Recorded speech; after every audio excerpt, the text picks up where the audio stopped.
Number 12. Number 12 out of 13, so not quite lucky last, but yes, that's the luck of the draw today. How do you feel about that? Oh look, you get excited about a 1 or a 2, and then the consolation prize is 13, and after that, the only thing that's going to get you through this is hard work and deep community listening, and that's okay, we're here for that.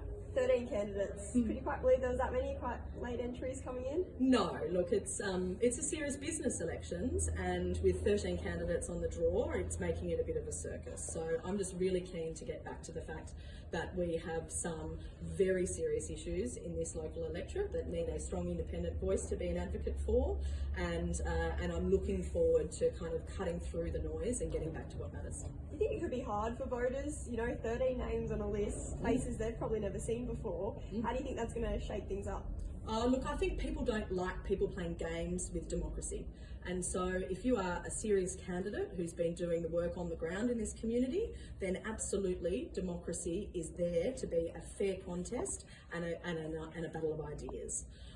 But I like to think that a significant portion of the ballot are there for the right reasons, and let's be honest, the rest of them are there either playing preference games with the major parties or pursuing some seriously fringe ideas.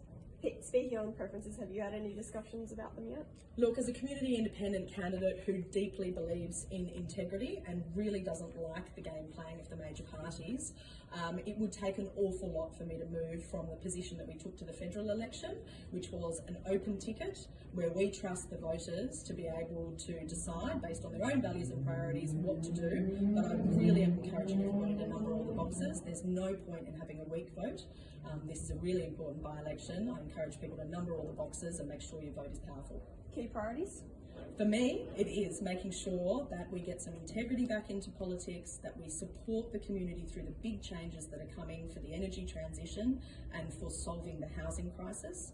Small business is really struggling at the moment, and we really need some small business support back in the priority list for the major parties. And we absolutely have to solve 20 years of neglect of public transport in this area. So I think there's a huge opportunity in this region. A by-election followed 18 months later by a state election. There is going to be a long period of focus on the needs of this region. So no matter who wins on election day, I think we can expect a lot of investment and a lot of focus on this region. You call yourself a community independent. What's the difference between a community independent and an independent? Yeah, it's a great question. A community independent is somebody who is generally not a career politician who was asked to stand up on behalf of their community and to represent their interests and needs. And that's exactly what happened to me. So a group of community people were looking for a sensible centre alternative, very disenfranchised with our broken two-party political system, and said, Kate, we see you. We see you standing up for things. We see your courage. We see your hard work, and we'd like you to be our community independent. A business background, but also strong environmental interests. Is that a fair summary of you? I think that's the fair balance. That is what is really wanted and missing in our system at the moment. The vast majority of people on the South Coast love the things that make this place so special, and they really want somebody who has got some serious economic credentials and a deep commitment to the community and is able to balance those things at the same time. We've seen a really polarised political debate over the last couple of years, both major parties becoming increasingly alienated from the sensible centre, and it's right through the middle that we have landed. The gainsay of if you support that, I oppose it. Does that drive you a bit mad?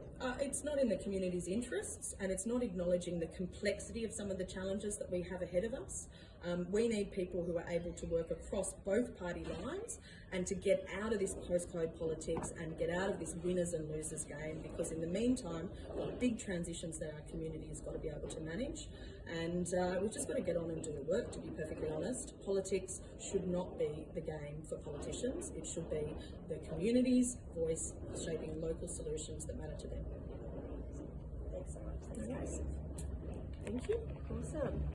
Authorised by Kate Desano, 3/68 Albert Street, Berry, New South Wales 2535.